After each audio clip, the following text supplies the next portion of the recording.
Hey guys, Master back here. We are on Medieval 2 Total War.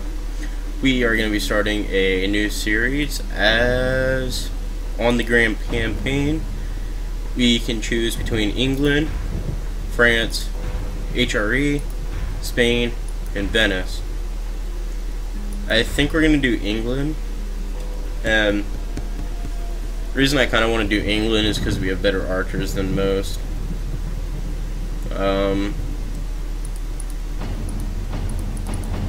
Gonna do a long campaign.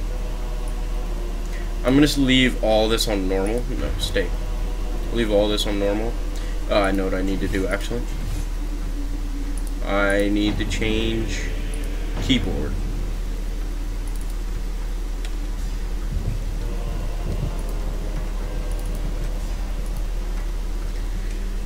Now,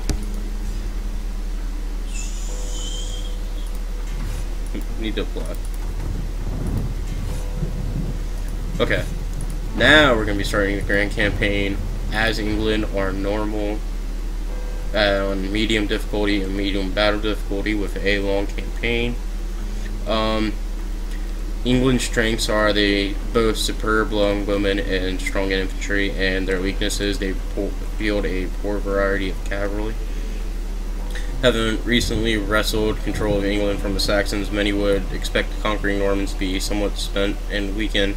However, the new rulers of England have swiftly replaced and improved the taxation system so as to replenish their coffers in some time. Most importantly, William the Conqueror came to the support of the Pope as a well-mixed force of well-trained infantry, archers, and heavy cavalry. England's new masters have a more modern approach than the art of warfare and the will to utilize the country's rich resources to maximize the effort.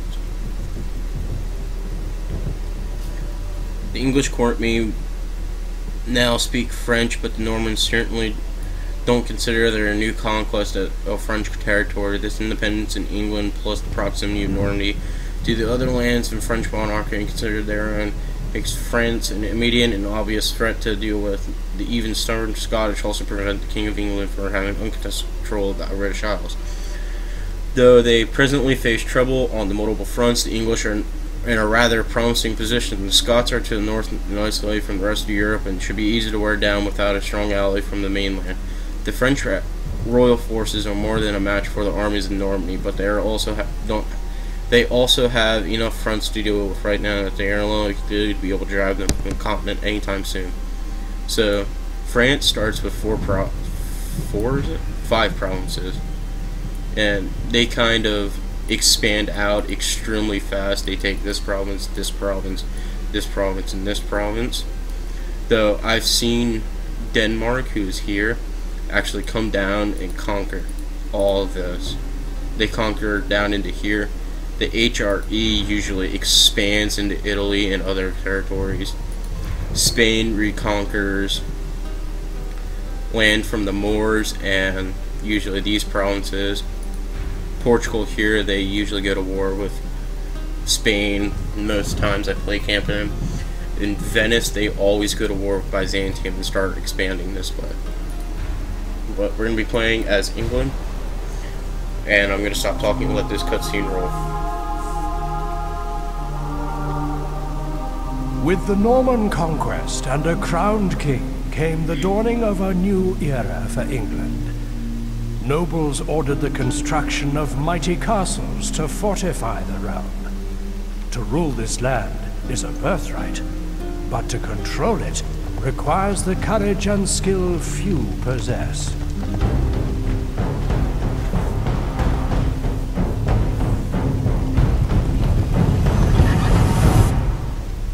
It is a kingdom beset by enemies. The Scots press at its borders, the Vikings to the north, and the French separated by a mere channel of water.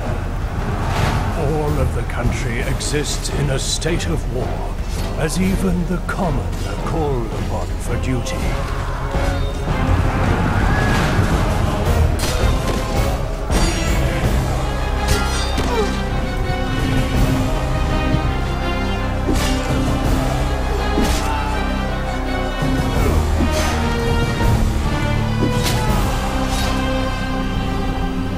these times of total war, it rests on the shoulders of those who lead to ensure the kingdom does not fall into ruin.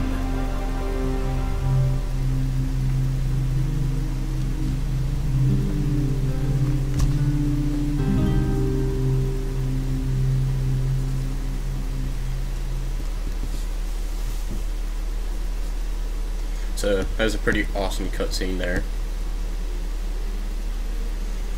First thing we will actually be doing in this English campaign is actually going to be taking up the rest of our time for this episode. Is going to take the troops from Nottingham. Well, after moving my spy up here. But actually, I'll show you the map first. So we got Ireland, Scotland, Great Britain, France, Iberia, Northern Africa, Italy, Russia, HRE, and so on. But what this game is, it's a province-based, turn-based game. So one of the first things that I'm actually going to do is send all my navy down to here and build up. It's actually going to switch this to a settlement or a town. Then next thing I'm going to do, I'm going to go through all my units and disband every peasant that is in my armies, because they cost me money each turn. So with this army, I'm going to go up and besiege North. I shall maintain the siege for now. I will actually send these 2 units there with units from here.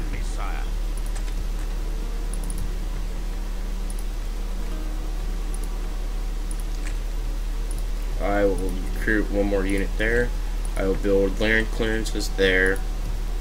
Land clearances, can't build anything here, though I can recruit if I'm not. Oh yeah, I'm already losing money. Never mind.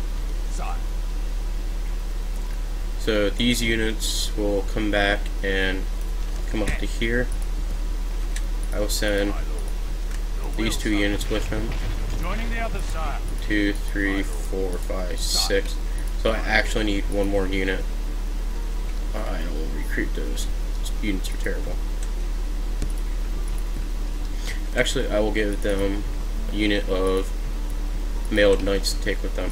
What I'm doing is I'm actually building an army, a crusader army, because usually a crusade always happens within the first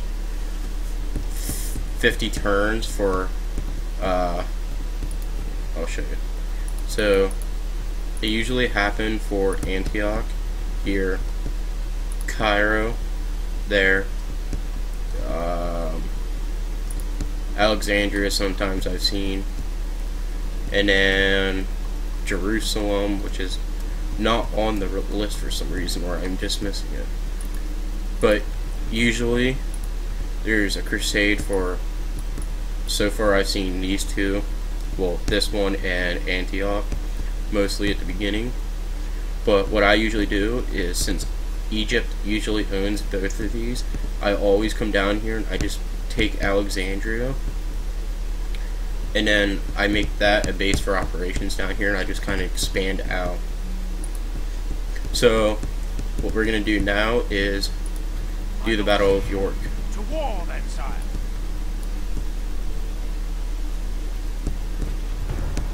So I actually have less men than he does, the rebel character does. He has 691 men, I have 581. He has 2 units of peasant archers, I have 2 units of peasant archers. He has 2 units of peasants, and I have 2 units of spear militia, and he has 1 unit of spear militia. So this attack actually goes very easily, because you can just sit back with your archers and shoot and just pin cushion the enemy. And sometimes if you get good with your placement, you can actually set your archers in a spot where they can just shoot straight at the enemy and kill a lot of them, since one unit only has shields. Balonic units die very, very fast for that. So, start deployment. This is one of the easiest towns to attack because you can come in from here and here. I actually want to come in from this entryway, and come in from here, because then I can set my units to, I can set my spearmen to protect my archers.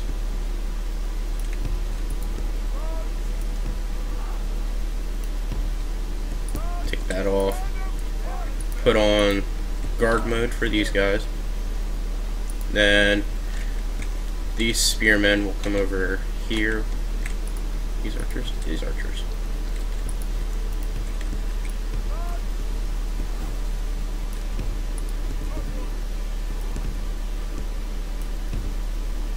Take that off. Put that on. And one of the first things I'm going to do is actually charge my general in to kind of slow them down and stop them from reacting. So I'm going to actually... Oh, they deployed completely different than usual.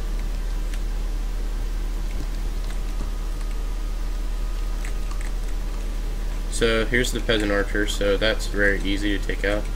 Here is their spear militia, which I actually do not want to charge into. I want to charge in from this side.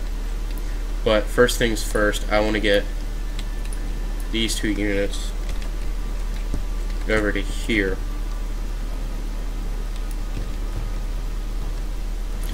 I'll just march them there for now.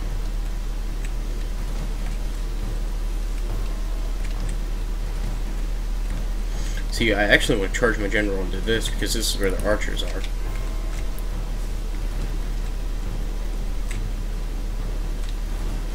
I may as well show you off my general. He is right here, riding in the back like a pro. Well, not the back, the side. So I'm thinking of Rome 2, where they actually, the general sits in the back of the unit, completely behind. Give these guys a order to move to here. I can get it. There it is. These archers will sit behind them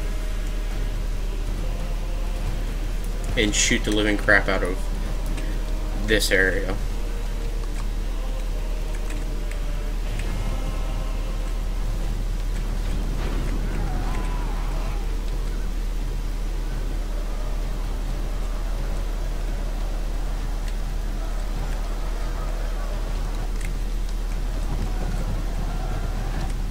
So I'm actually going to pull my general out. I'm going to start to run all of my men.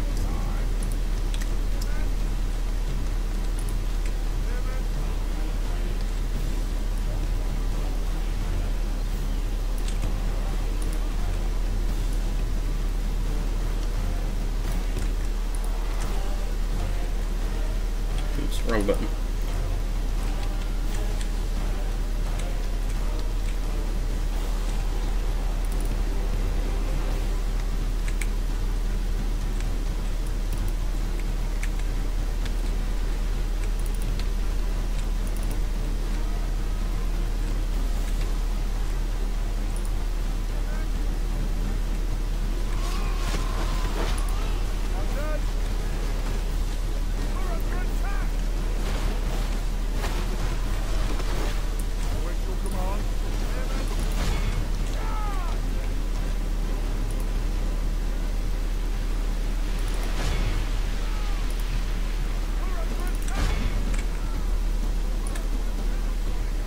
Where are you at, General? Run!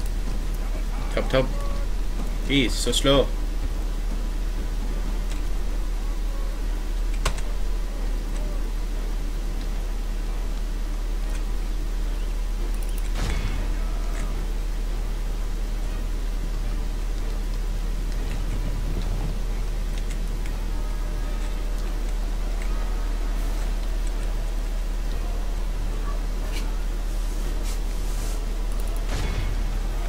I'm gonna have my general run into the side of charge into the side of these peasants, which will actually do a lot of damage. I want the archers from over here to be shooting into the backs of these men. The archers from over here shooting into the backs of these men.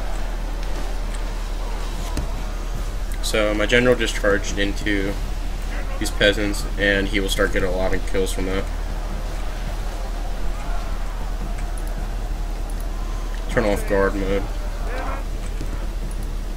Turn off guard mode.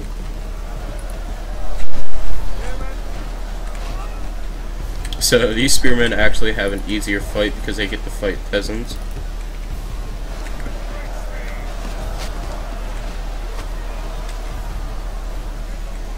See, and this chokehold is amazing because now I can shoot in the backs of these guys, both of these guys.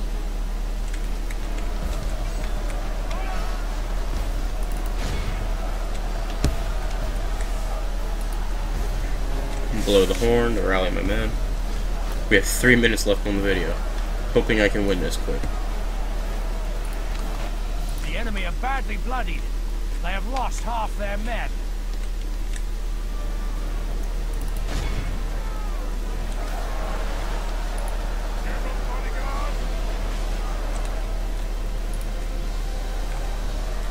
So the enemy just lost half their army. I've lost 22%. I was hoping that recycle charging this would actually make this go a lot faster, but it's really not, because these peasants are holding out for a long time because of the town center. I need to get a charge in over here so I can help out these spear militia, because these guys are taking a lot of damage.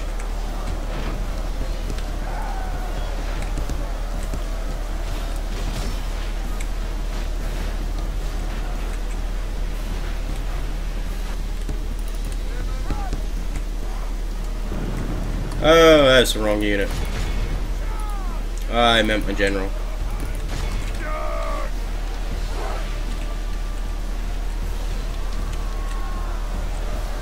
Yeah, so really only over here it's just archer militia and peasants holding off against me. So I think I'll just leave my general in the battle there. No honor. He flees the field of battle and abandons his. So I'm going to actually charge in the sides of these peasant archers.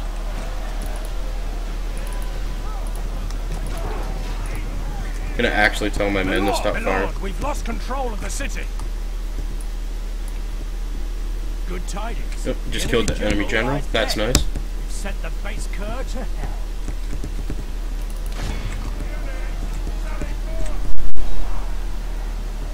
Yep, we killed 100% of the enemy, but there's still units here. Looks like it's just an archer militia. Oh, there's one left. And he's dead. This is a clear victory that goes to only men of great virtue and valor. Absolute slaughter of these rebels. So I only lost 161 men, but they lost 691. So the unit that did the most damage was my peasant archers, actually. Second one was spear militia, well, general's bodyguard, then spear militia, and then my other peasant archers.